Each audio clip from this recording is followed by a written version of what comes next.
I don't normally do this part because I think it's a bit redundant. I mean, if you're watching a review on a game, I'm sure you probably already know what the game is, but Satisfactory is an open-world first-person factory building game developed by Coffee Stain Studios. You play as a pioneer working for the Fix-It company who has been dropped off on an alien planet in order to harvest its resources and build factories in order to send back increasingly complex components for whatever questionable and potentially unethical purpose Fix-It has. At least that's how I interpreted the lore. It was hard for me to play Satisfactory without constantly comparing it to playing Factorio. So hard in fact that a lot of the time I felt like I would just rather be playing Factorio instead. It's not that Satisfactory is a bad game. I mean hell, at least for me personally, I prefer the first person style 9 times out of 10. But there's something about the top-down style of Factorio that makes it feel so much more comfy, easier to play than the first person style of Satisfactory. Here's what I think the problem is. Satisfactory is less about endlessly expanding and growing your factory in order to solve increasingly complex problems, and more about building a factory to complete tier 1, then refitting it to complete tier 2, and then rinse and repeat. In my opinion, Satisfactory somehow eliminates most of the challenge of creating your factory, but it somehow increases the tedium. Let me explain. One of the most impressive aspects of Satisfactory is the sheer scale of the alien planet.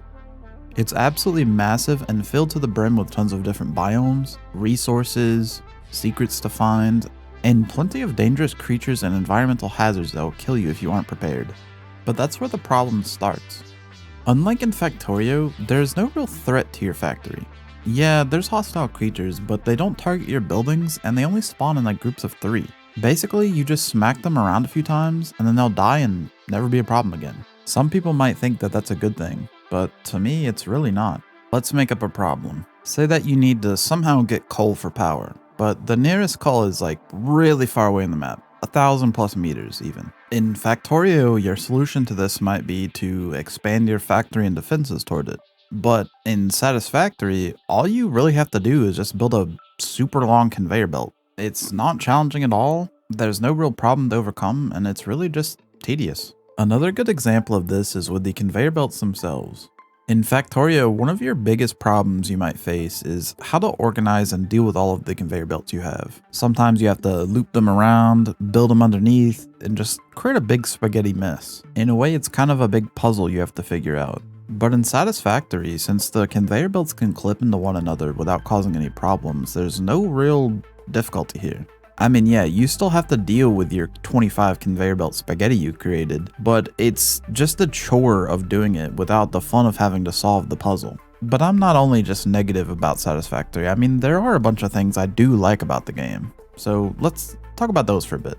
First off, I love how the game encourages you to explore and gather hard drives from these crash supply ship thingies by letting you use them for research and alternative crafting recipes. While I don't think any of these recipes are super necessary or anything, some of them are really convenient to have and later on kind of interesting to me. Like, yeah, you already make 40 screws per minute with your iron, but wouldn't it be handy to make 260 per minute from steel? It's just an added little bit that can really get you to experience the planet. Like, I would have never even found this little mushroom cave thingy if I hadn't been looking for ships and then been told, hey, I need mushrooms. Like, it was cool. I mean, I don't care, but it was cool.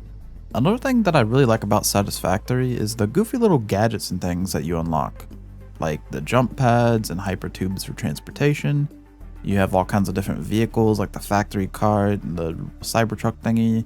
And then there's equipment you unlock like the zipline or the jetpack. Yeah, none of these are really like efficient or necessary for your factory, but it really just breaks up the seriousness and lets you have a little fun. Even more so if you're playing the game in multiplayer. The last thing that I find really interesting and fun about Satisfactory is basically the building and vertical freedom you have due to the game being in 3D. In Factorio, you're limited to building your factory out in a direction, basically north, south, east, or west. But in Satisfactory, if you run out of space, or maybe you just want to try and make your factory super compact and stacked, just stack it. Build to the fucking sky. I mean, if you thought a factory in 2D was a spaghetti mess, then building vertical is damn sure gonna make it worse, but it's super interesting. I mean, you can build up, build down, build to the side, make your iron go down a fucking roller coaster. I mean, the game supports it. Conveyor lifts, floor holes, wall outlets, ceiling outlet, you name it. So overall, would I even recommend Satisfactory? I mean, yeah, probably. If you're burnt out, or maybe you don't even like Factorio for some of the reasons I mentioned earlier that make me like Satisfactory a little less, then you should probably buy Satisfactory.